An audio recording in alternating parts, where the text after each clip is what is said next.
What if the biggest challenge in retirement isn't money? It's figuring out what to do with the rest of your life.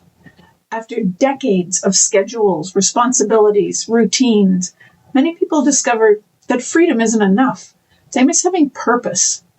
They miss contributing. They miss feeling connected. In today's conversation, you'll hear how one retiree built a life filled with community, friendships, purpose, and joy, not through some great master plan, but by taking one small step at a time. I hope you'll join us. Hi, everyone. Welcome to another episode of Beyond Retirement. I'm your host, Jacquie Doucette, and today I'm excited to have Sandy Laneville with me as my guest. In her own words, Sandy left a career in municipal recreation to stay at home to raise her 3 children, and something that she was very proud to do and very privileged to do. But her desire to contribute to the family income and to the community brought her through various types of careers until her husband finally retired and they could travel and do things together. And today we're going to take a little bit of time to talk about what retirement looks like to Sandy and what her life was like beforehand. As an example of contributing to her community, Sandy was the first person that I got to know when I moved into the home that we're in now over 20 years ago. And she organized a community barbecue for our little neighborhood so that we could all get to know each other. And she even drew a map with all the houses on the streets and everything. And we had to compete to figure out who lived in each of these houses and to get all the names on it. It was a contest to see who could find the most names. I still have the map, but unfortunately I haven't been keeping up with the names. So people have moved in and moved out of the neighborhood and I don't know who they are anymore. Sandy, welcome to the show. Thank you for having me, Jacquie. So you've had a career path that I think many people can relate to, starting out with a career outside the home, stopping to raise your children, finding your way back to contribution and purpose. I think a lot of listeners are probably going to find a little bit of their own story in yours. And I was just wondering, you started off in municipal recreation and then decided to stay home. How did that decision feel to you, both emotionally and practically? Well, I remember at the time, my daughter was 6 months old, and I did go back, and it was a struggle. It was a struggle to stay as involved as I was. It was one of those careers where we worked weekends, we worked evenings at meetings and such. And, my husband and I kind of talked about it and decided that it would be best if I was wanting to stay at home. It was never something that I was forced to do. So I did feel privileged. He had a good corporate job that we could afford for me to stay home, because giving up a whole income, we had just bought a house. It was a big decision, but I never looked back on that decision to stay home. And looking back on that decision, what did it give you that working outside the home wouldn't have given you? Oh, just time and not having to worry about daycare, and just an opportunity to get to know my neighbors that I really hadn't had a chance to do, and connecting with other young women. I'm a person, I get teased about it a lot, I like to be with other people. And so very quickly, my backyard neighbor and I got to know each other. She had a child the same age, and we formed a babysitting co-op, and that was really cool. We if I needed to go get groceries, I'd bring Melanie over there, and she'd have him, and then we did it all for points, right? And then she'd earn points, and then I'd keep Kevin, and so we very quickly figured out ways that we could have some freedom yet still be there for our children, right? And that's kind of what it's all about, learning to shift things around a little bit to find out what's important, or to decide what's important so that you can make the most of whatever you've got. For sure. And how did your sense of identity shift during that time from being a working mom to being an at-home mom? There was certainly a bit of transition in terms of, yeah, maybe that sense of purpose. So there were, well, just a few years there that then we did a major move. My husband hurt his back and couldn't continue in the line of work he was. So in the same company, we moved to be your neighbor. I think I was there first, actually. Yes. So it was a big move from Northern Ontario to our homeland, and but ironically, so at that point I had two children now. So Ryan was just turning 1, Melanie was 3, and the phone rang on moving day, and it was a fellow, a visually impaired friend who I'd worked with for years back in the Sudbury area, and he had a job at the House of Commons, and it was back when the mandate of the federal government was to employ more people in the workforce that had disabilities or challenges, and he asked me if I'd be interested in coming and working with him for a bit. So it was amazing how it all fell in place. And actually, for 3 months when I first moved to Winchester, I actually went in and did a job with him. And so I think over the years, I was privileged to find some little spurts of jobs that I was able to find some good daycare and go in and, as I said you said in my introduction, adding to the family income. So it was always important to me to have something beyond providing for my family, I think, just ingrained. Yeah. That actually leads into my next question, was going to be when you were starting to explore ways to contribute, what was the most important thing? What mattered the most? It wasn't income, impact, flexibility. What mattered the most to you?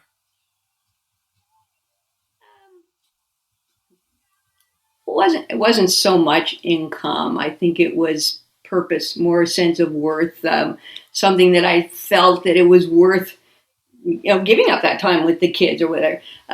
My husband was always home by 3:30, which was really helpful. He worked across the street, and so he all our lives he'd walk in the door and I'd say, I'm out of here, and I'd go to the gym or go do something for me. So making sure it all still worked within our family plan was important. But I think more for me, it was about that sense of what I could do, what that time away was going to be for.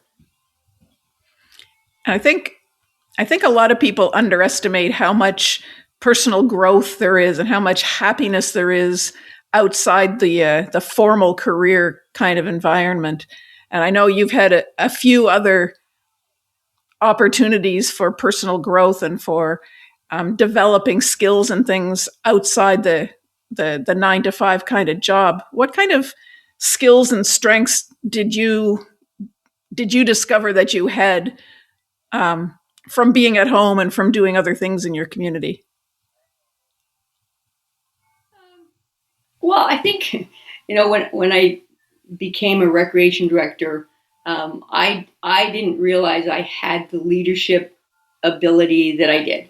In fact, I was an extremely shy child growing up, and my friends don't believe that now. But I've often told people that it's a learned thing. That when I went off to college and I was the shyest kid in the class, I had to learn to stand up and speak in front of others. I used to be beet red. I was so nervous, and so I took I forget the name of the course right now, but it was about speaking in public. And I remember when we moved away, I thought I've kept that ability. I have no problem speaking in front of people. So I actually signed up at our new church so I could be a reader, so I wouldn't lose that ability to stand up in front of people and talk. And so that was a way of being able to do that.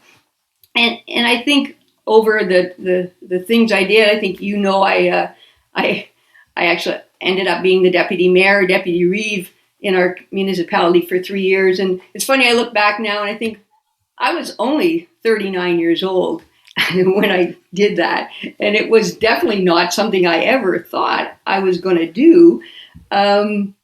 So the things that I learned during that 3-year term And I think the things that I brought to the table, obviously the community was looking for at the time. So absolutely, even though I chose to be at home to raise the children the majority of my time, that was a part-time job that I could go out and do and come back and feel like I was making some difference, and yet still be there for the family as well. What kind of things did you look for in the community to do to build your purpose, or to bring out the purpose that you were looking for? You said you were a deputy reeve for a while. Did you go out looking for things that your community needed? I did.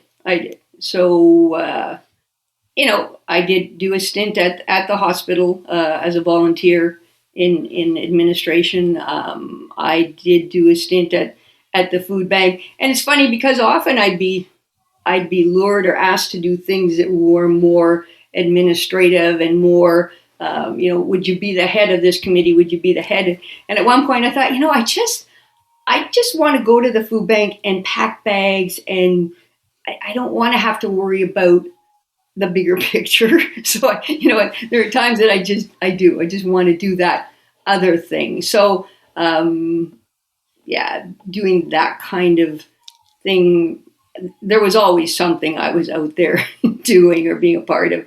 The, as you know, the Dairy Fest Committee, I think I was on that for 10 years and involved with our church. So, I always was looking for other ways to participate.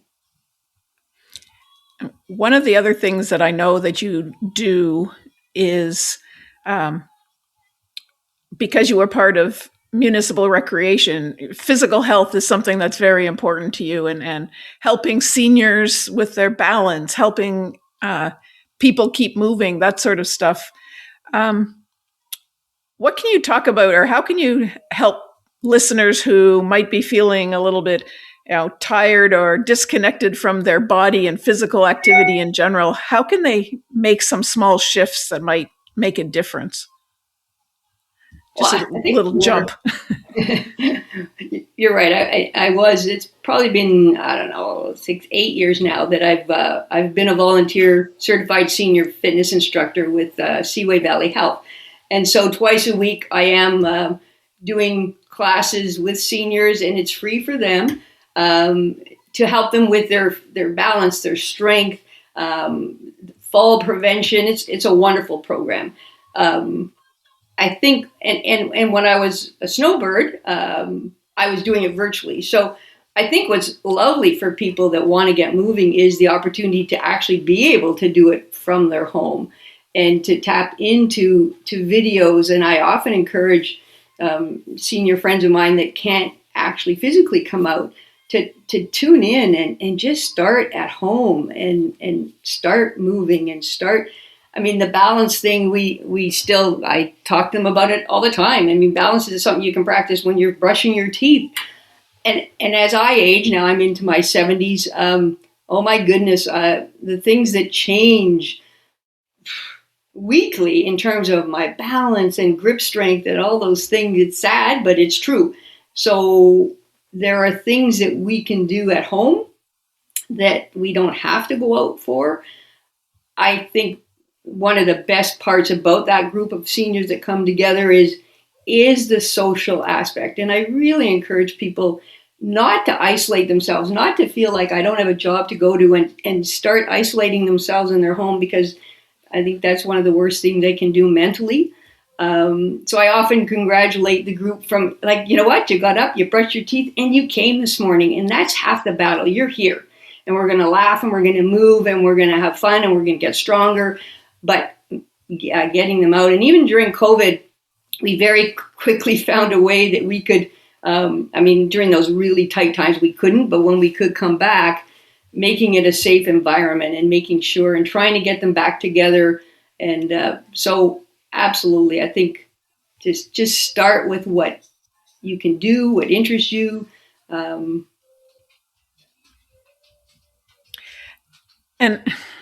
keeping in mind that kind of situation where people are starting to feel a little bit isolated, or maybe not too excited about going out, especially now when it's cold, to go out and go and do something. How do you think that physical health influences our ability to show up for other people, and as well as showing up for ourselves in terms of, community interactions and that sort of thing? Well, for sure. I mean, if you're not well physically, it affects you mentally, and if you're not well mentally, then you're not getting out there and interacting and then contributing. I've connected a number of senior friends of mine, and they're a good 15, 16 years older than me, and it's interesting to just, like, because I was leaving, and you'd be familiar with this story, but I was very supportive of some seniors in our little neighborhood, and because I was leaving, I knew there was going to be that shift for those people. So just connecting, seniors to seniors and letting them be the support for each other, and it was huge. I mean, some beautiful new friendships developed that were really about me going out of my comfort zone and saying, do you think once a week you could go over and walk with her and introduce people? So, and those friendships have continued for years, and now I don't even live there, and those friendships continue on. So a sense of purpose for everybody till the day you die, really. So knowing that your phone call to that other person your age is going to make a difference in their day. There's that saying, it takes a village to raise a child. Well, it takes a village to raise or help a senior. I mean, more and more we're seeing that with the aging demographics. If it wasn't for that neighborhood that you're still living in, supporting some of the people in that neighborhood that need the support, I mean, it's huge out there, the need for each other to stay connected. I think along those lines, the other thing that you've done, or that you and your husband did for our community, was start Pickleball. And you mentioned, as a snowbird, you brought that back to us. Building the community, building the pickleball club in our community was something that brought together so many people who probably would never have met otherwise. And I'll never forget sitting at home trying to work during COVID, hearing the talk, talk, talk of the balls outside my window on the street while you guys were all enjoying yourselves and being retired. What made you bring it into our community, and just the thought pattern that went through your mind? I'm interested in that. Well, it's funny. So when we first saw the game being played, we were in Arizona, and like you, we heard this tick, tick, tick, and followed the sound, and my husband's very early got addicted to it, and I'll say that because people do get addicted to pickleball. So that was the first year. The second year, then we started snowbirding in Florida, and it definitely, we saw it there, and we would go and play. And as you know, I'm not good at it. I like it. I think it's a great exercise. I think it's something that we can do at all ages. But again, it kept coming to me that, oh my gosh, you need to bring this to your own community. It's the fastest growing sport in the world. I mean, and that was my background, right? I mean, starting organizations and sports. So I had the connections. I went to the municipality. I sat down with recreation assistant director, threw around some ideas, and they were amazing. I mean, they absolutely supported what I wanted to do. I found some other women at the time, retired women, that said, "Yeah, we'll help," and so it grew from there. With the support of the municipality was a big part of it. But again, my background in municipal recreation and having been on council, I knew how to turn the wheels. And I mean, to this day, I was 5 years as the president. I'm now the past president. We no longer live in the community, but we still come there to play.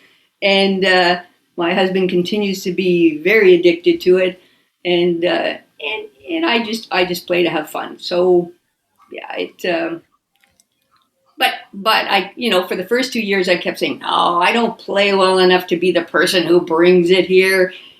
And I realized it doesn't matter how I play to be able to bring the sport to the area. So I was glad I was able to do that in that township. And I think that's a very important point that you make, that you don't have to be an expert at something to share it with the people around you. And I think that's something that a lot of people forget or don't realize about the skills that they have and the hobbies they enjoy, that they could share that with the people around them without being professionals at whatever they're doing. And I think sharing the joy is part of the enjoyment of any activity. For sure. There's another one, and I consider myself, a spiritual person. I have a large religious background, but one of my, I think, biggest joys was I years ago had started going to a women's retreat, and I was invited by a good friend of mine who had headed it up, and that was in Southern Ontario, and she kept inviting me, and I kept saying no, I couldn't. It didn't work with the kids, and it was far away. But eventually, I ended up going. She actually, in a pinch, needed somebody to do a session. And as you know, Jackie, I was in a network company that was a wellness company, and I said yes, I would go and do that for her. She said, "Well, pay your way, just come and do it." And so I went that year, and I brought a colleague of mine who was actually had a medical background, and we did this session, and that was amazing. And so there were two of us, and the next year I went back and I invited my sister-in-laws. I said, "This is an amazing weekend, and we get to go away and be just us." And so there were four of us, and the next year I brought four. So the next year there were 8 of us, and the next year there were 16 of us. And I kept hearing this little voice in my head saying, "Sandy, you need to create a women's retreat in our own area for our own faith." And I said no. In my head, of course. And then finally we were driving back the day. There were 16 of us, so we were kind of 7 in my van, and one of the women that I was with said, "Well, are you going to start our own retreat or what?" And I said, "Well, are you going to help me?" And so at that point, we started. And again, you said, to me, it sounded overwhelming. This was a retreat with hundreds of women, and to me, I loved going, but really, God, you want me to start our own retreat? So, but surrounding yourself with people that have that ability. So as soon as I said I'd be the leader, I had 8 women who said, "Well, if you're going to be the leader, I'll help. And we used to meet at our dining room table, and we went from there, and it grew. I mean, I proudly say that again, I stayed with that group for 10 years. It's now in its 17th year, and I continue to go. We've had hundreds and hundreds of women who have come. It was always an away retreat until COVID, and then it ended up being a Zoom retreat for 2 years, and now it's back on location, but it's a one-day retreat. But regardless, it's listening to that little voice in your head or the spirit or who's ever telling you that you can do this, and you can make a difference. And I'm so glad I did, because that was probably the scariest thing that I finally said I would do that. And it's still going on today. So it's not me. And to me, it was part of the leadership ability that I guess I ended up developing, or was born with some of that, but surrounding myself with the people that could help those things come to fruition, for sure. So if you were going to speak to somebody who's kind of standing at the crossroads, at the brink of deciding whether to step away or start something new, whether it's the right thing to do, what would you tell them? Well, I'd say step in and go. If there's that little voice in your head that's been saying, "Do this," there's a reason. And don't wait 2 years. Like both times, I think I waited 2 years to say, yeah, you know what, just go forward. And if it's meant to be, it will be. And if it isn't, it isn't. Okay. And, if the municipality could have said no, and I might have been totally thrown off. The priest that I had to go to get permission or kind of get some said, yeah, and led me to the right places. So, yeah, I think if you think there's something there that you want to do, that you're being called to do, yeah, listen to that little voice. Guess the worst thing that can happen is someone could say no, and nobody's ever died because they've been told no. Right, for sure. Yeah. And so, looking back over your life, do you define success differently now than you did when you were starting out? Oh, for sure. Yeah.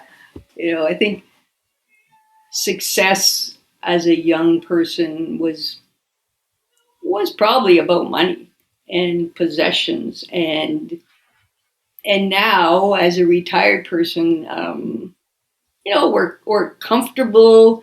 It's the friendships, it's the family. As you know, one of the reasons we sold our big family home 2 years ago and moved to the community we're in now is because 2 of our 3 children were here, and now our third child has returned after 19 years of being out west.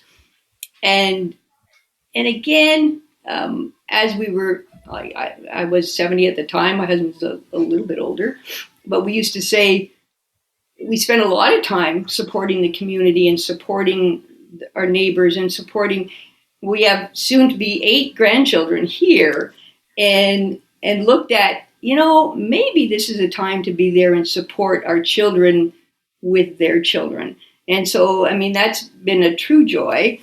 We have, the oldest is 18 and the youngest is being born in the next 2 weeks, but 2 years old to 18. So, yes, we're busy helping our family right now, and still staying involved. But so, yeah, in answer to your question now, just the freedom to do what we want to do, when we want to do it, with who we want to do it with, build the friendships. I have more time for, exercise, as you know, is important to me. So like this morning, I've already been out and done an 8-kilometer walk and come back and did a yoga class. It's just ingrained in me. I'm heading off to pickleball soon.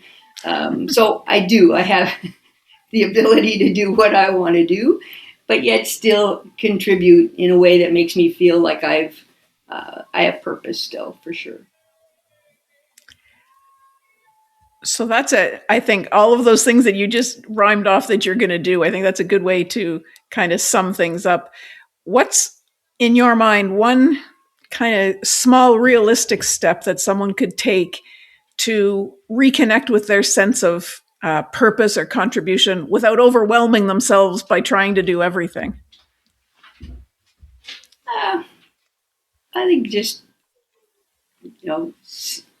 look back at what it is that gives you the most joy. You'll see the word joy up there behind me. Joy has been my buzzword for a long time.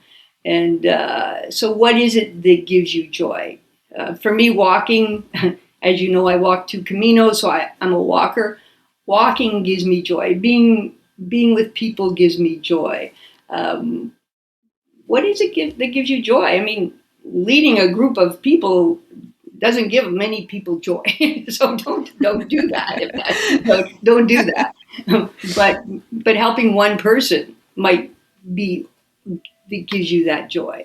I read an impactful book not that long ago by Matthew Kelly, and it's called "Slowing Down to the Speed of Joy," and it's a good little book, and it just reminds us, because I can be so busy doing all the things I want to do that I have to stop and say, okay, Sandy, come on, slow down. You don't have to do all that today and tomorrow. So I am guilty of filling my days, right? So I am trying to slow down to the speed of joy, even though I'm retired.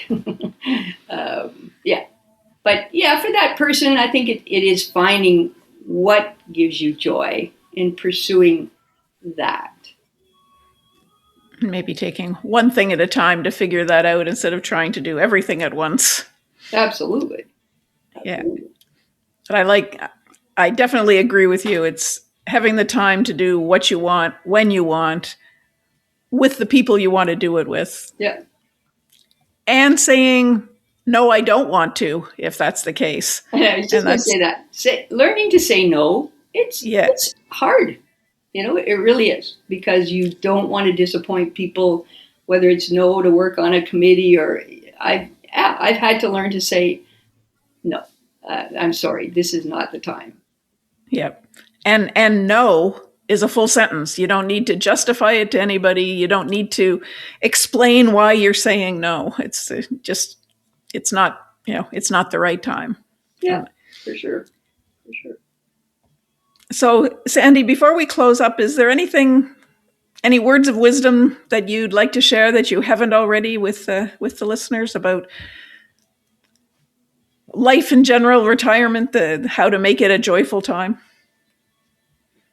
I think just embrace it. I think that the freedom that you will feel, and the joy that's out there for you, and not saying you didn't have that in your job, but your retirement can be your own new focus, right? And just they say, when did you have time to work? Often people say that because when you're retired, you absolutely can fill your days. You hear people, they're afraid to retire because they don't know what they're going to do all day. Well, truly, if you just follow your joy and find those things, remember those things that you like to do, there's a whole lifetime of retirement left, and we're living much older, right? So we could be retired longer than we worked. So that's right. Embrace that scares a lot of people. That really scares people, and with the idea that I don't know what I'll do, and that's it does. You hear that a lot, and yeah. I mean, my husband would be a perfect example of that person who didn't know what he would do, and oh my goodness, he's a busy grandpa. He's a busy fixer. He loves his sports, so he's filled his days as well. So even the men in your life will find something to do if they look for it, right? I think it's just actually allowing yourself to stop and think about what you want to do, because you've put that aside for so long in most cases, because while you work, it might be something that you enjoyed, but you're doing it because you have to, and you're putting aside all the other things. And it's easy to forget those things until you have time to sit and say, oh yeah, well, I used to do this. Maybe I'll do that again. And I'm a big believer of lists. So, start jotting down. I jot down a lot of things so I don't forget it. But, what are those things that you didn't, you always wanted to do? Or it's, for most of them, it's not too late. It's not too late for a new hobby or a new skill. Sure. And you just won my heart. Most of my listeners will know that I'm a big list creator. I'm forever telling them, make a list of those things. Yeah. Lists everywhere. Well, Sandy, thank you so much for being with me today. I've really enjoyed it. It's nice to hear that retirement has turned out to be the best time of life for you, I think so. Grandkids and time on your hands and the ability to do what you want. For sure. Well, it's been a pleasure. Thank you. And that's it for this episode of Beyond Retirement. Thank you so much for hanging out with me. I hope you enjoyed it. Are you ready to start rocking your retirement? Head on over to www.beyondretirement.ca/rocking it and sign up to plan out your own roadmap for retirement. Don't wait till it's too late.